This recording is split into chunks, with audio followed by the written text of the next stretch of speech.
তো এটা সে না, এইটাকে নিয়ে যাবো। জীবন্ত মানুষ নিয়ে যাবো কি? আগে মরু, তারপর আত্মাটা যখন বেরিয়ে আসবে বুড়া আঙুলের মতো, তখন তাকে নিয়ে আমরা জমলোকের দিকে পা বাড়াবো, বুঝলি? আত্মা বেরোনো পর্যন্ত দেরি করা চলবে না। সারা রাত ঘুরেছি, এরপরে আরো দেরি করলে চিত্রগুপ্ত চাকরি খেয়ে দেবে। ওর দেহ শুদ্ধই আমরা ওকে নিয়ে যাবো।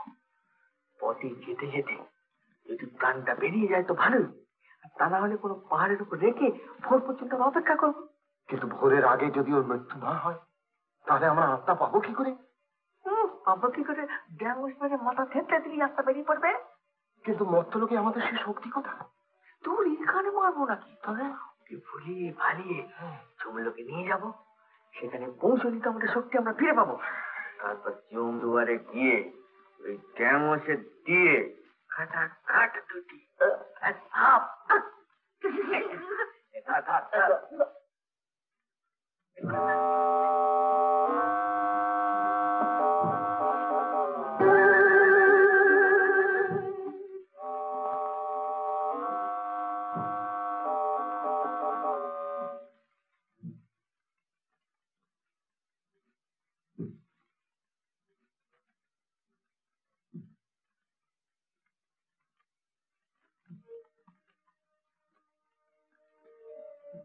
কি সেজেছ?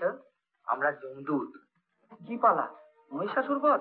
পালা নয়, আমরা সত্যিকার জমদূত। সেজে আসেনি, জমদূত।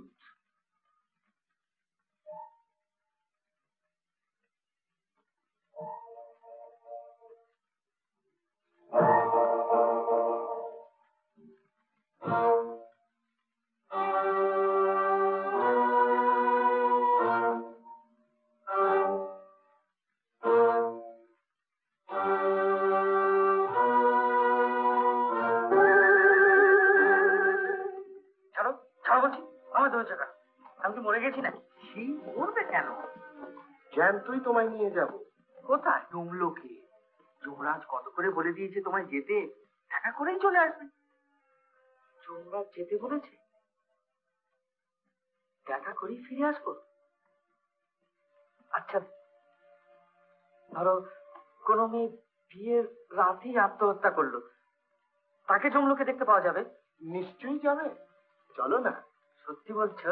ঘরে না পাও অন্য লোকে পাবে। অন্য লোকে আমাকে যেতে দেবে? নিশ্চয়ই, চলো না ভাই। এটা সিংহলা পিছলে জমদূত আমার ভাই।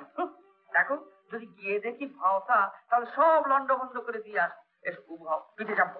কেন কি পিঠে চাপবো? হেঁটে যাবো না? লম্বদর যা বলছি তাই কর।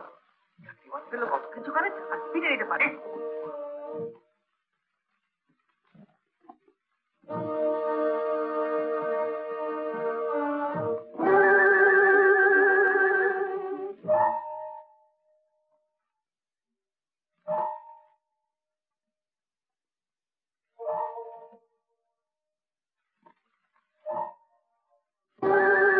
বাহ, বেড়ে জায়গা ছিল।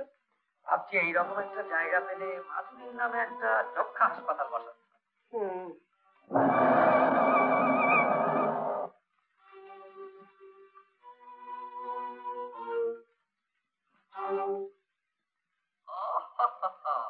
কোথায় আনলে? ভাবছি এইরকম জায়গায় তীর্থযাত্রীদের জন্য একটা ধর্মশালা তৈরি করে দিলে কেমন হয় বলো তো? বেশ হয়, বেশ হয়। শক্ত করে চেপে ধরো। কেন? লাভ মারবো।